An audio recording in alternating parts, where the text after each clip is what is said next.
really excited to share with you some findings that really surprised me about what makes companies succeed the most, what factors actually matter the most for startup success. I believe that the startup organization is one of the greatest forms to make the world a better place. If you take a group of people with the right equity incentives and organize them in a startup, you can unlock human potential in a way never before possible. You get them to achieve unbelievable things. But if the startup organization is so great, why do so many fail? That's what I wanted to find out. I wanted to find out what actually matters most for startup success. And I wanted to try to be systematic about it, avoid some of my instincts and maybe misperceptions I have from so many companies I've seen over the years. I wanted to know this because I've been starting businesses since I was 12 years old, when I sold candy at the bus stop in junior high school, to high school when I made solar energy devices, to college when I made loudspeakers, and when I graduated from college, started software companies.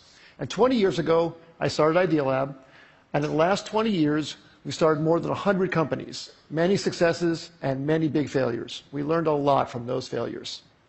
So I tried to look across what factors accounted the most for company success and failure. So I looked at these 5. First, the idea. I used to think that the idea was everything. I mean, I named my company IdeaLab, and how much I worship the aha moment when you first come up with the idea.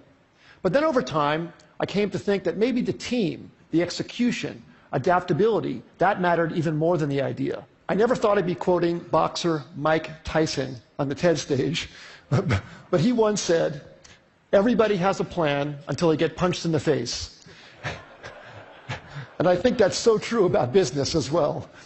So much about a team's execution is its ability to adapt to getting punched in the face by the customer. The customer is the true reality. And that's why I came to think that the team maybe was the most important thing. Then I started looking at the business model. Does the company have a very clear path generating customer revenues? That started rising to the top in my thinking about maybe what mattered most for success. Then I looked at the funding. Sometimes companies received intense amount of funding. Maybe that's the most important thing. And then, of course, the timing. Is the idea way too early and the world's not ready for it? Is it early, meaning you're in advance and you have to educate the world? Is it just right, or is it too late and there's already too many competitors? So I tried to look very carefully at these 5 factors across many companies.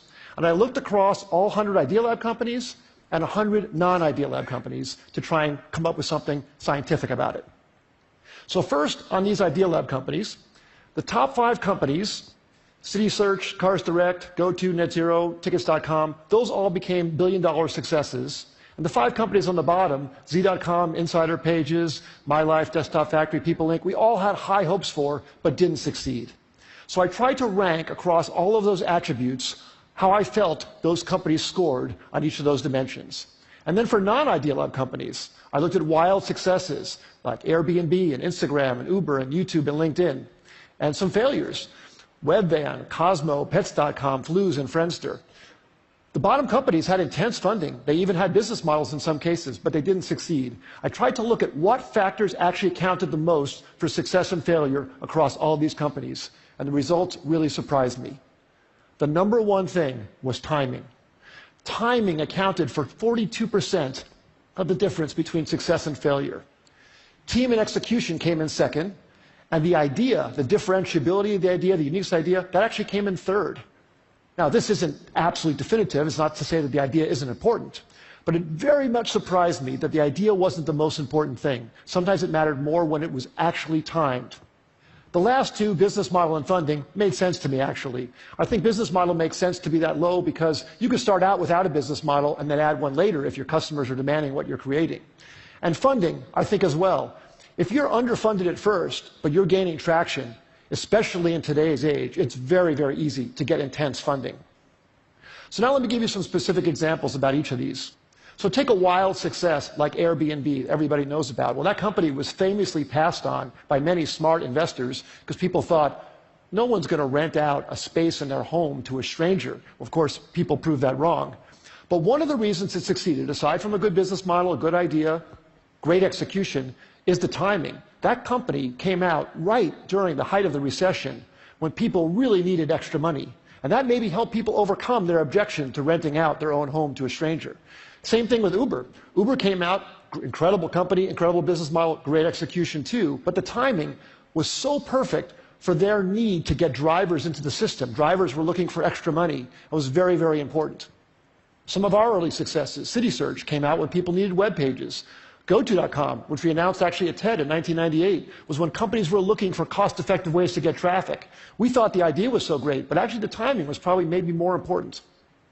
And then some of our failures. We started a company called Z.com. It was an online entertainment company. We were so excited about it. We raised enough money. We had a great business model. We'd even signed incredibly great Hollywood talent to join the company. But broadband penetration was too low in 1999, 2000. It was too hard to watch video content online. You had to put codecs in your browser and do all this stuff. And the company eventually went out of business in 2003.